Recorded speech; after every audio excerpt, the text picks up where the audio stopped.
नमस्कार दोस्तों, स्वागत है एक बार फिर से आप सभी का आपके अपने YouTube चैनल पर। दोस्तों इस वीडियो में बात करने वाले हैं रेलवे साइंस पीवाई की सीरीज क्लास नंबर 27 के बारे में। इसमें दोस्तों जितने भी क्वेश्चन लिए गए हैं सभी दोस्तों पीवाईक्यू पर पूरा का पूरा आधारित है और दोस्तों एसएससी और रेलवे में बार बार पूछे जाने वाले प्रश्न हैं। तो दोस्तों वीडियो को पूरा जरूर देखिएगा क्योंकि दोस्तों पूरा डिटेल वाइज वीडियो को सभी का समझाया गया है, आप लोग देख सकते हैं। वीडियो को पूरा जरूर देखिएगा, चैनल को सब्सक्राइब करके वीडियो को लाइक कर लीजिएगा। चलिए दोस्तों क्वेश्चन को शुरू करते हैं। पहला क्वेश्चन है दोस्तों, निम्नलिखित में से कौन सा तरल फोम का उदाहरण है। बोला गया निम्नलिखित में से कौन सा तरल फोम का उदाहरण है। कोलाइड से रिलेटेड क्वेश्चन है दोस्तों। कोलाइड विलियन का उदाहरण है, याद रखिएगा। कोलाइड का उदाहरण है। बोला गया निम्नलिखित में से कौन तरल फोम का उदाहरण है। फोम दोस्तों दो प्रकार का होता है, एक तरल फोम होता है और दूसरा होता है सॉलिड मतलब ठोस फोम। फोम दोस्तों दो प्रकार का होता है, एक तरल फोम होता है, दूसरा होता है ठोस फोम। तो इसमें बोला गया तरल फोम का इनमें से कौन सा उदाहरण है। तो तरल फोम की बात करें दोस्तों तो ये हो जाएगा shaving cream. Option number D इसका सही आंसर हो जाएगा। शेविंग क्रीम तरल फोम का उदाहरण है।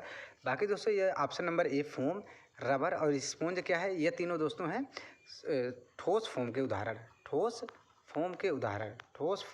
है। ये तीनों ठोस फोम के उदाहरण हैं। अब दोस्तों आइए पूरे डिटेल में बात करते हैं।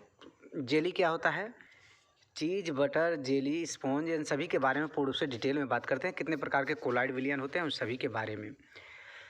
दोस्तों ये वाला टेबल बहुत इंपॉर्टेंट है, ये वाला टेबल ज़रूर आप लोग नोट कर लीजिएगा। कहीं भी दोस्तों पेन से आप लोग ड्रा करके नोट कर लीजिएगा, कॉलम वाइज आप लोग इसको बना लीजिएगा।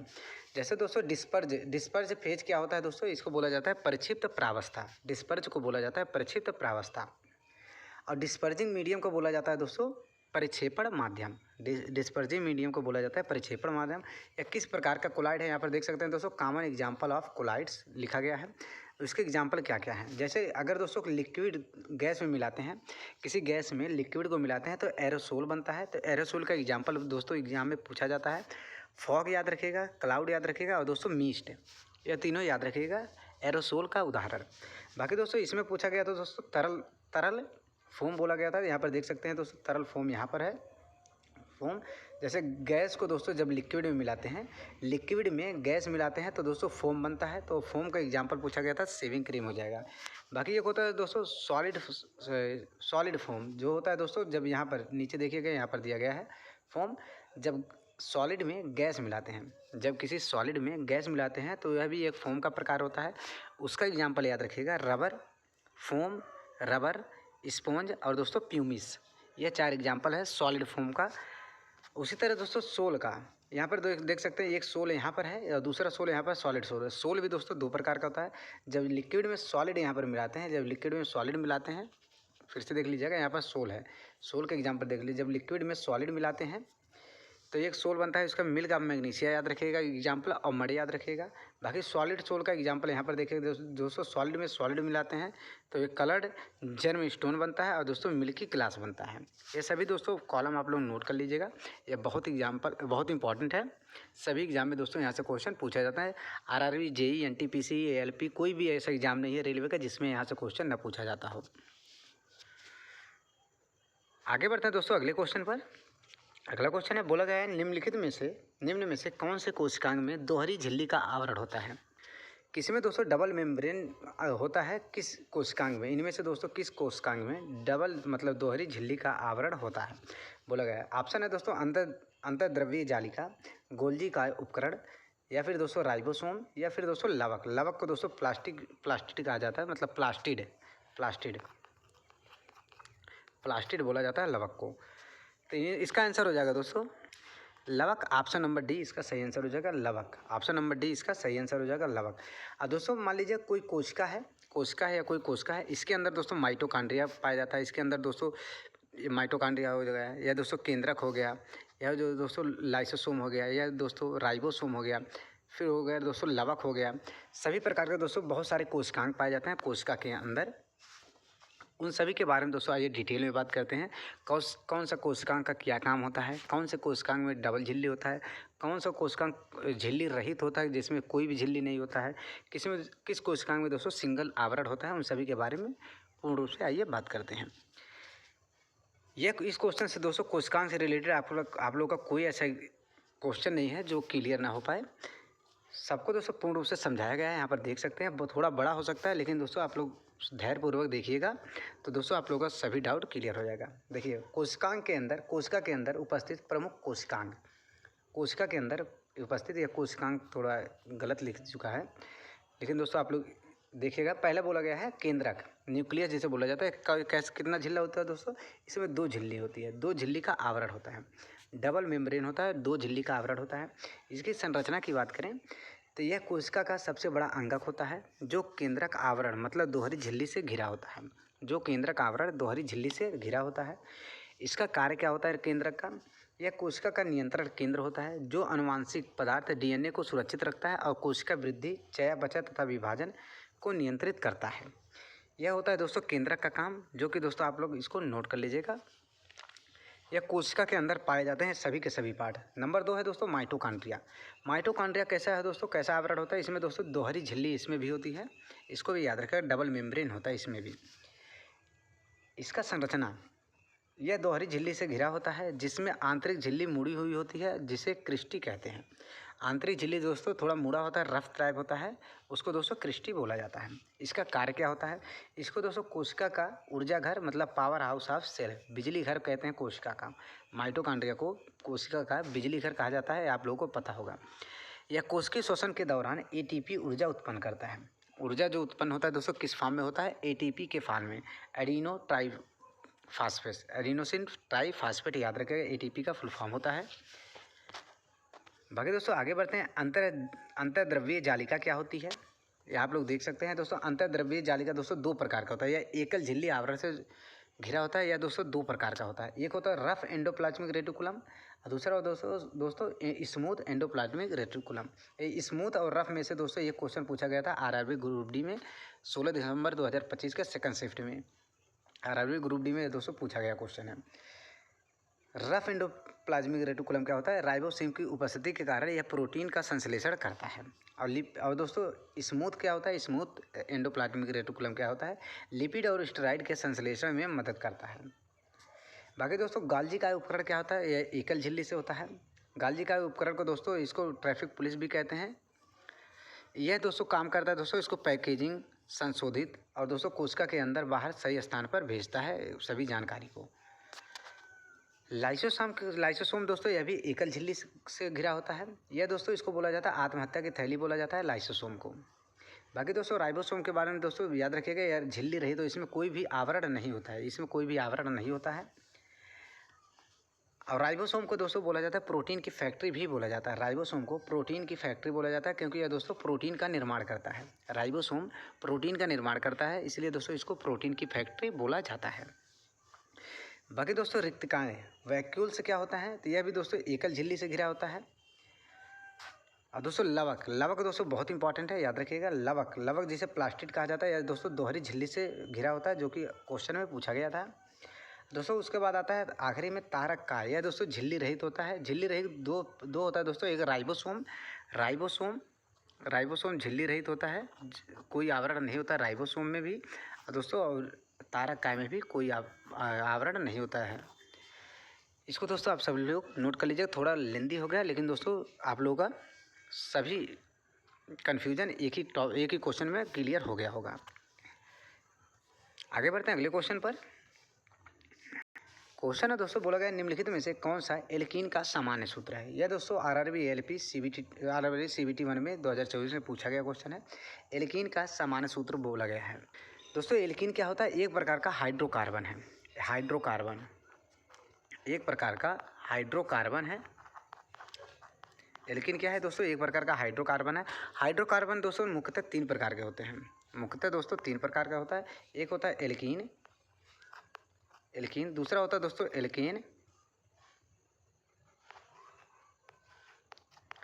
एल्केन, तीसरा होता है दोस्तों एल्काइन।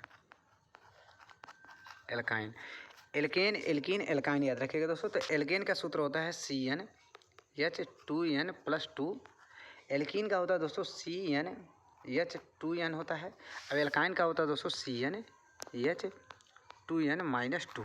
यह दोस्तों सामान्य सूत्र होता है हाइड्रोकार्बन के। हाइड्रोकार्बन दोस्तों यहाँ से 3 प्रकार के होता है। एक होता है दोस्तों हाइड्रोकार्बन मुख्यतः दो प्रकार के, संतृप्त और दोस्तों असंतृप्त हाइड्रोकार्बन। लेकिन उसको दोस्तों सामान्य रूप से देखा जाए तो यहाँ पर 3 प्रकार से इसको डिनोट किया जाता है, एल्केन, एल्कीन, एल्काइन के रूप में। लेकिन दोस्तों याद रखिएगा हाइड्रोकार्बन 2 प्रकार के होते हैं, संतृप्त और असंतृप्त। इनमें से दोस्तों संतृप्त कौन है, अगर पूछे इनमें से संतृप्त कौन है, तो इनमें से दोस्तों एल्केन या दोस्तों यह संतृप्त है। याद रखिए दोस्तों यह संतृप्त है, यह संतृप्त हाइड्रोकार्बन है, क्योंकि दोस्तों इनमें कार्बन कार्बन के बीच में सिंगल बॉन्ड होता है, कार्बन कार्बन के बीच में सिंगल बॉन्ड होता है, इसको बोला जाता है संतृप्त हाइड्रोकार्बन।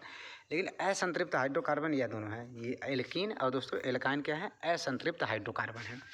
तो इसका आंसर हो जाएगा दोस्तों CnH2n, ऑप्शन नंबर सी इसका सही आंसर हो जाएगा, CnH2n। बाकी ये तीनों फार्मूला दोस्तों याद रखिएगा।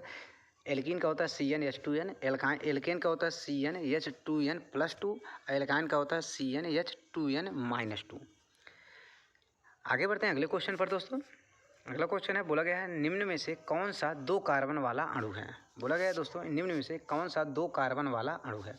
इसको दोस्तों याद करने के लिए आपको इन सभी का फार्मूला याद होना चाहिए। तो ग्लूकोज का फार्मूला तो होता है दोस्तों C6H12O6, या दोस्तों 6 कार्बन वाला अणु है। इथेनॉल का होता है दोस्तों C2H5OH, एथेनॉल का होता है C2H5OH। तो इसका आंसर हो जाएगा दोस्तों एथेनॉल, ऑप्शन नंबर बी इसका सही आंसर हो जाएगा। क्वेश्चन में बोला गया था कौन सा 2 कार्बन वाला अणु है, तो ये हो जाएगा दोस्तों इथेनॉल। बाकी दोस्तों लैक्टिक एसिड की बात करें तो ये दूध और दही में पाया जाता है, दूध और दही में पाया जाता है लैक्टिक एसिड। इसका सामान्य सूत्र क्या होता है दोस्तों, आप लोग कमेंट बॉक्स में ज़रूर बताइएगा। आगे बढ़ते हैं अगले क्वेश्चन पर। अगला क्वेश्चन है दोस्तों, पौधों में निम्न में से कौन सा बीज में परिवर्तित होता है। पौधों में निम्न में से कौन बीज में परिवर्तित होता है, मतलब दोस्तों कौन सीड्स बनाता है। सीड्स बनाता है मतलब जो बीज होता है, सीड्स होता है, इनमें से कौन सा बनाता है। वर्तिकाग्र, वर्तिकाग्र तो दोस्तों नहीं बनाएगा, वर्तिका भी नहीं बनाता है। बाकी हो गया दोस्तों अंडाशय और बीजांड। अब याद रखिए दोस्तों अंडाशय क्या करता है, तो अंडाशय जब परिपक्व हो जाता है, परिपक्व होने के बाद, परिपक्व के बाद यह दोस्तों फल में परिवर्तित होता है, फल में परिवर्तित होता है। और बीजांड क्या करता है दोस्तों, बीजांड यह होता है सीड्स में परिवर्तित होता है, बीज में परिवर्तित होता है। सीड्स मतलब दोस्तों बीज में परिवर्तित होता है, याद रखिएगा बीजांड। ऑप्शन नंबर इसका दोस्तों बी सही आंसर हो जाएगा, डी सही हो जाएगा दोस्तों बीजांड। अब दोस्तों वर्तिकाग्र क्या होता है, वर्तिका क्या आता है, इन सभी के बारे में आइए डिटेल में बात करते हैं। देखिएगा बोला गया दोस्तों पुष्प के प्रमुख भाग और कार्य। पुष्प के प्रमुख भाग और कार्य है दोस्तों। पुष्प दोस्तों मान लीजिए कुछ इस तरह का होता है, कुछ इस तरह से पुष्प होता है।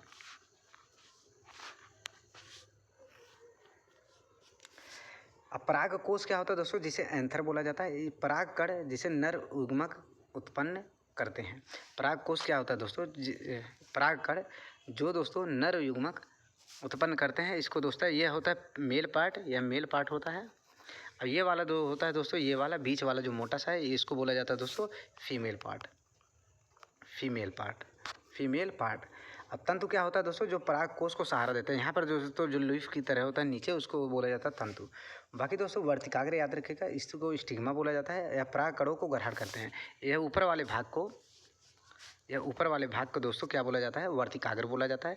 जो यहाँ से दोस्तों, यहाँ से जो परागकण निकलते हैं, इस ऐसे ऐसे दोस्तों निकल कर दोस्तों यहाँ पर वर्तिकाग्र में जाकर मिल जाते हैं, उसी को बोला जाता है ऊपर वाले भाग को वर्तिकाग्र।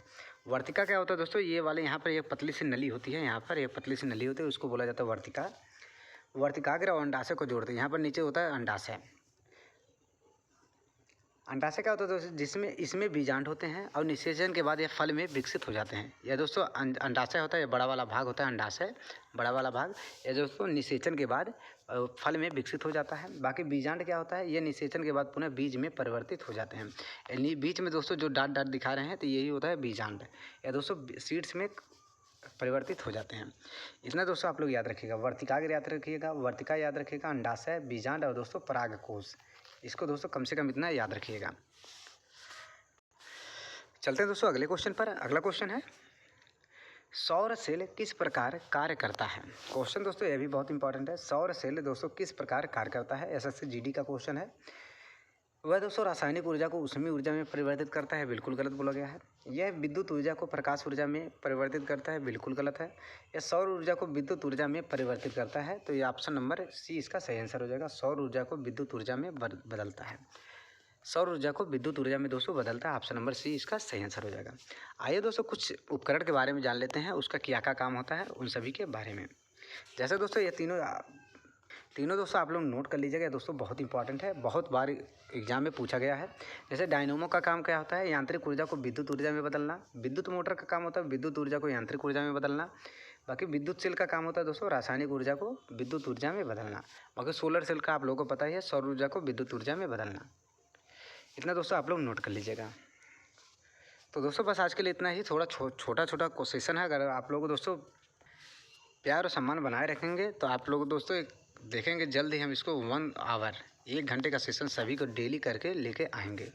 लेकिन दोस्तों इससे पहले आप लोग जो छोटा वाला सेशन है जितना भी हुआ है अभी तक, उस पर दोस्तों थोड़ा लाइक और सब्सक्राइब वाला क्राइटेरिया थोड़ा दोस्तों आप लोग पूरा करते रहिए। तब दोस्तों आप लोगों को 1 घंटा का सेशन पूरा डिटेल वाइज आप लोगों के सामने लेकर हम ज़रूर आएंगे, ये मेरा वादा है। लेकिन दोस्तों पहले ये वाला पूरा हो इसमें दोस्तों पूरा आप लोगों का सहयोग थोड़ा ज़्यादा चाहिए। तो दोस्तों मिलते हैं एक और नए वीडियो के साथ, तब तक के लिए दोस्तों धन्यवाद।